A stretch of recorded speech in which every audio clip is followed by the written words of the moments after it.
मैं हूं। कभी सोचा है आपने इससे पहले क्या था?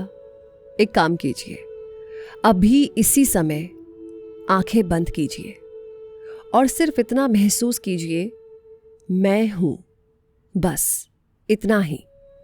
कोई नाम नहीं, कोई चेहरा नहीं, कोई कहानी नहीं, सिर्फ और सिर्फ ये मैं हूं। तो क्या था ये जो अभी आपने महसूस किया? कुछ था ना? एक प्रेजेंस थी, एक जागरण था, एक साइलेंट हम जो बिना किसी कोशिश के था। तो ये मैं हूं, ये कॉन्शियसनेस का सबसे पहला, सबसे सीधा अनुभव है। लेकिन आज का सवाल ये नहीं है कि मैं हूं क्या है। आज का सवाल है, मैं हूं इससे पहले क्या था? तो बात ऐसी है कि मुंबई में 1970 में एक चौल में एक छोटी सी दुकान, बीड़ी बेचने वाले एक आदमी के पास लोग आते थे, लेकिन बीड़ी खरीदने नहीं। वो आते थे क्योंकि उन्होंने कुछ ऐसा कह दिया था जो उन्हें रात को सोने नहीं देता था। और वो आदमी कोई और नहीं बल्कि श्री निसर्ग दत्त महाराज जी थे। कोई बड़ा आश्रम नहीं, कोई सफेद कपड़े नहीं, कोई कर्म कांड नहीं, यानी ना पूजा ना आराधना। बस एक आदमी, एक सीधा सवाल और एक ऐसा जवाब जो आपकी पूरी दुनिया पलट सकता है। एक बार एक वेस्टर्न स्कॉलर उनके पास आया। उसने पीएचडी की थी, वेदांत भी पढ़ा था और अच्छा खासा उपनिषदों का ज्ञान भी था। उसने पूछा, महाराज जी, ये कॉन्शियसनेस क्या है? जरा समझाइए। निसर्ग दत्त जी महाराज रुके, बीड़ी पी और फिर बोले, पहले जरा ये बताओ, सोने से पहले जब नींद आ रही थी तो क्या था? कोई विचार था? कोई अवेयरनेस थी? या कोई मैं था? वो बंदा चुप हो गया क्योंकि उसने कभी सोचा ही नहीं था, और शायद आपने भी कभी नहीं सोचा। तो सोचिए, अभी कल रात जब आपको नींद आई, कुछ सेकंड्स के लिए, जब आप जागरण से यानी कि जागने की अवस्था से नींद की तरफ जा रहे थे, तो वहां पर क्या था? कोई सपना नहीं था, कोई विचार नहीं, कोई मैं सो रहा हूं की फीलिंग भी नहीं। बस कुछ था, या शायद कुछ नहीं भी था। और उस कुछ नहीं में तुम थे या नहीं?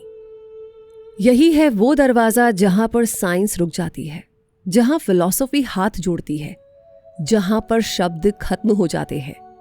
और यही वो जगह है जहां निसर्ग दत्त जी ने आपको ले जाना चाहा। निसर्ग दत्त महाराज जी एक बात कहते थे बार बार, तुम्हारा सबसे पहला अनुभव मैं हूं ये है। लेकिन ये मैं हूं भी आया कहां से? अब जरा बचपन के बारे में सोचिए। एक दिन, एक वक्त ऐसा आया होगा जब आपको पहली बार पता चला कि मैं हूं। शायद 2 साल की उम्र में या 3 साल की उम्र में। लेकिन उस दिन से पहले क्या था? कोई मेमोरी नहीं, कोई विटनेस नहीं, कोई मैं था का रिकॉर्ड भी नहीं। लेकिन क्या वाकई में आप थे?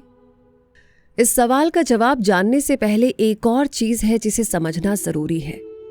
नींद में, यानी गहरी नींद में, कोई सपना नहीं होता, कोई विचार नहीं, कोई मैं नहीं, और फिर भी आप जाग जाते हो। अगर आप सिर्फ शरीर होते, अगर आप सिर्फ आपका दिमाग होते, तो डीप स्लीप में आपका होना खत्म हो जाता। लेकिन ऐसा नहीं होता। आप सुबह जागकर कहते हो, अरे वाह, बहुत ही बढ़िया नींद आई। तो ये बात किसने ऑब्जर्व की? जब कोई ऑब्जर्वर था ही नहीं, तो ये ऑब्जर्वेशन आई कहां से? यहां पर निसर्ग दत्त जी रुक जाते हैं, हाथ उठाते हैं और कहते हैं, हां, अब तुम सही जगह पर खड़े हो, अब सीधे देखो। उसके बाद 1978 यानी 1978 में एक French philosopher Jean Dunn Nisargadatta के पास आई। उन्होंने पूछा, महाराज, मुझे समझना मुश्किल लगता है कि मैं कौन हूं, क्योंकि जब भी मैं देखती हूं कोई देखने वाला नहीं मिलता। निसर्ग दत्त महाराज मुस्कुराए और उन्होंने कहा, बिल्कुल सही, देखने वाला नहीं मिलेगा, क्योंकि देखने वाला और देखना दोनों एक ही हैं। जिस दिन ये समझ आ गया, उस दिन मैं का सवाल खत्म हो गया। जीन डन ने लिखा है कि ये सुनकर उन्हें 1 सेकंड के लिए ऐसा लगा जैसे जमीन खिसक गई, लेकिन फिर एक अजीब सी शांति आई जो पहले कभी नहीं आई थी। तो यही है वो मोमेंट जो निसर्गदत्त महाराज पूरी जिंदगी लोगों को दिखाना चाहते थे। वो पल जब मैं हूं का सोर्स ढूंढते ढूंढते हम सोर्स खुद बन जाते हैं। लेकिन यहां पर एक और लेयर है, एक और परत है। निसर्गदत्त महाराज कहते थे, मैं हूं एक फीलिंग, जैसे भूख की फीलिंग, नींद की फीलिंग आई और चली गई। ये सुनकर लोग परेशान हो जाते थे। मतलब मैं हूं ये भी एक फीलिंग है, तो मैं हूं ही नहीं, इसका क्या? वो कहते हैं कि ऐसा नहीं है। मैं ये नहीं कह रहा कि मैं कह रहा हूं जो मैं हूं को फील करता है वो तुम हो, फीलिंग नहीं। हाँ, सोचने में थोड़ा समय लगेगा, लगाइए, क्योंकि ये एक सेंटेंस जो मैं हूं को फील करता है वो तुम हो, ये पूरा अद्वैत वेदांत है एक सेंटेंस में। महर्षि अष्टावक्र जी ने यही कहा, रमन महर्षि ने यही कहा और निसर्गदत्त महाराज ने भी यही कहा, लेकिन इतने सीधे अंदाज में कि कोई बहाना ही नहीं बचता समझने का। तो फिर से सवाल वही है, मैं हूं, इससे पहले क्या था? एक जवाब ये है, कुछ भी नहीं था, और दूसरा जवाब वही था जो अब भी है। वो प्रेजेंस जो मैं हूं के आने से पहले थी, जो मैं हूं के जाने के बाद भी रहेगी, जो डीप स्लीप में भी थी जब कोई विटनेस नहीं था। निसर्गदत्त जी उसी को कहते थे एब्सोल्यूट यानी परम।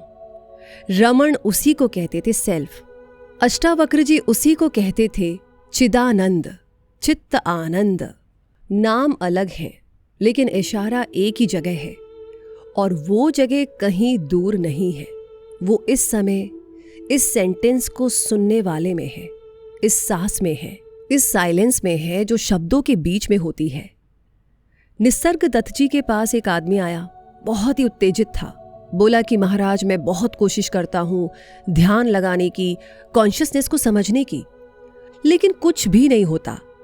निसर्गदत्त जी ने सिर्फ इतना कहा, छोड़ दो कोशिश, सिर्फ मैं हूं में रहो, बस इतना ही, बाकी तो सब खुद ब खुद होगा।